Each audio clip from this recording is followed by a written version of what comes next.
Welcome to a look at a Beatles compilation many fans may have overlooked in 2012. Before we get started, I want to acknowledge a recent milestone. I've recently reached 500 subscribers. Thank you very much for all the support you've offered, you 500 plus fab subscribers. I hope to continue to offer content that you are interested in. Won't you please beat that like button to help me celebrate? Thank you. And to those of you new to my channel, what are you waiting for? Subscribe now! Tomorrow Never Knows was created as an iTunes exclusive album. Released on July 24th, 2012, the basic focus is on tracks from the Beatles catalog that rock. This is similar to the concept behind the 1976 compilation album by the Beatles, Rock and Roll Music. Some tracks from this album are also featured on Tomorrow Never Knows. However, Tomorrow Never Knows was altered enough to make it a unique compilation. It certainly did the trick as an introduction to newer fans, and served as an interesting playlist for longtime fans of the Beatles.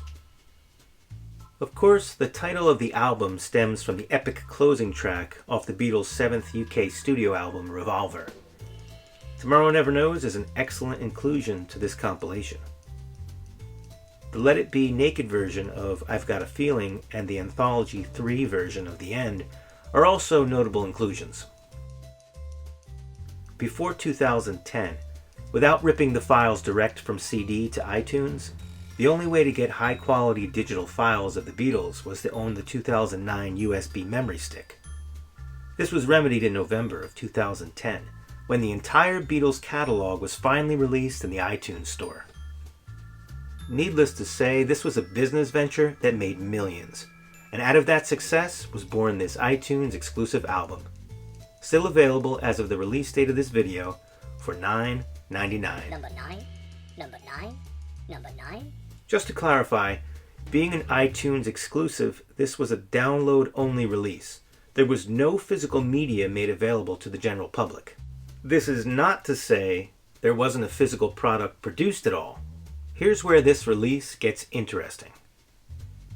As a special thank you to Apple employees who helped successfully launch the Beatles on iTunes, Apple Corps and EMI created a special limited vinyl edition of Tomorrow Never Knows.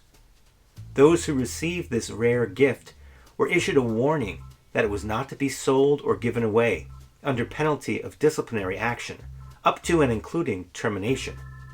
Recipients were asked to return the item if they did not want it for themselves. Who would have been crazy enough to deny this gift is beyond me.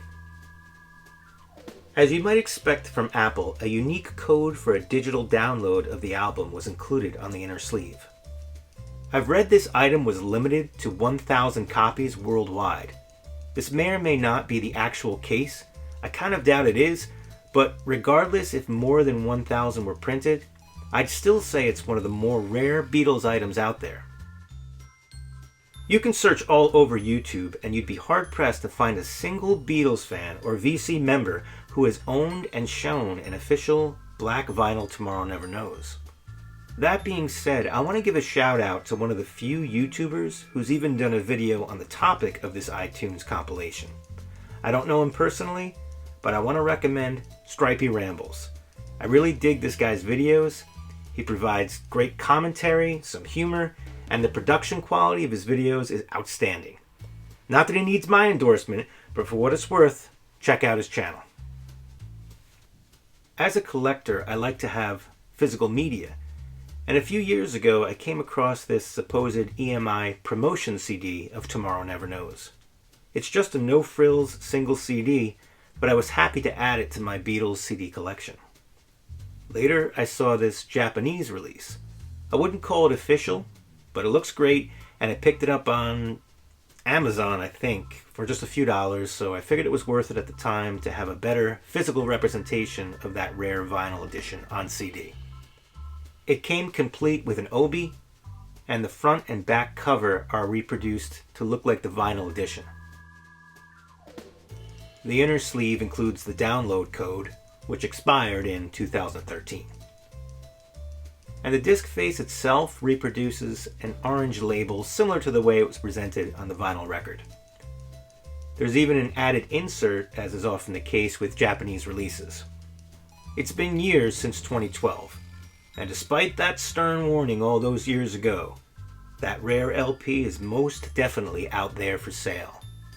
A reputable source such as Discogs values the item at an average price of nearly $400, but it also turns up on auction sites such as eBay for much, much more, ridiculously so.